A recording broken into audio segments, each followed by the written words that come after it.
முடியாது. தம்பி என்றால் உள்ளே என்னவோ சொல்ல வேண்டும். தெரியாதனா? இந்த உலகத்திலே என் உயிர் இருக்கும் வரை உன் உயிர் இருக்கும். என் உயிர் போல பின்புதான் உன் உயிர் போகும். இதுவே சத்தியம். இப்போது அங்கதற்கு மனநாக்கி விட்டு இப்போது வீதிகள் தோறும் அழைத்து சென்று ரதத்தில் உங்களை நான் அமரச் செய்து உங்களுக்கு ரதசாலை நானே இருந்து வீதிகள் தோறும் அழைத்து சென்று மக்களுக்கு அறிமுகப்படுத்த போகிறேன். புறப்படலாமா? ஓட்டுநரத்தை போகட்டும். நான் வருவேன்.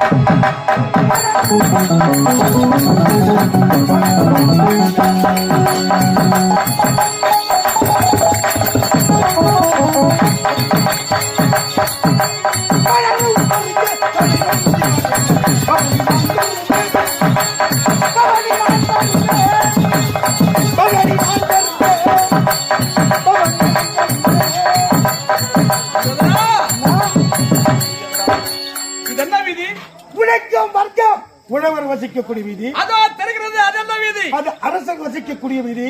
அடுத்து வருவது என்ன வீதி? அந்தனர் வீதி. செலுத்துறதை போகட்டும். அந்தனர் வீதி செலுத்துது. அங்கது தேசத்து கோமகன்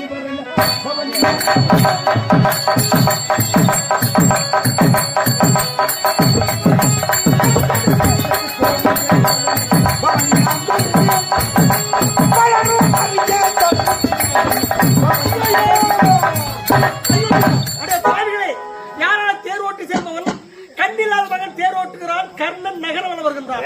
அடே பாவி, உன்னை தந்தைக்கு நான் கண்டில்லை என்றால் உனக்குமா கண்டில்லை? நான் ஒரு ஏழை பிராமணன், பசு கன்று வைத்திருந்தேன். என்னுடைய கண்ணின் மீது உங்கள் ரத சக்கரம் ஏறி என்னுடைய கன்று இறந்து விட்டது. அடே பாவி, அடே கர்ணா, நீ எதற்கா சபருக்கு சென்றால் உங்கள் ரத சக்கரத்தை சேற்றிலே புதைந்து சமயத்தில் உதவாக போக வேண்டும். கொடுத்தே சாபம்.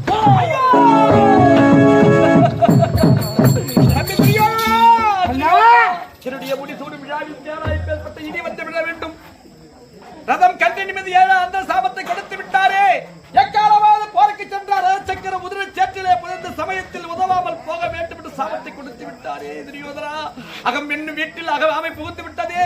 சந்தோஷத்திலும் சங்கடம் தோன்றியதே. பட்டிமத்தி என்று எடுத்தால் பாம்பாக மாறி என்னை கடித்து விட்டதே. துரியோதனா, அந்த கொடுத்த சாப விலக்கை பலத்து விடுமா தம்பி துரியோதனா? முடிசூட்டு விழா சீரும் சிறப்போடு சந்தோஷம் நடைபெற்றது. நாம் வீதிகளில் செல்கிற பொழுது ஒரு அந்தன சாபத்தை கொடுத்து விட்டு மனவருத்தப்படுகிறீர்களே. இப்போது ஒரு உதாரணம் சொல்கிறேன்.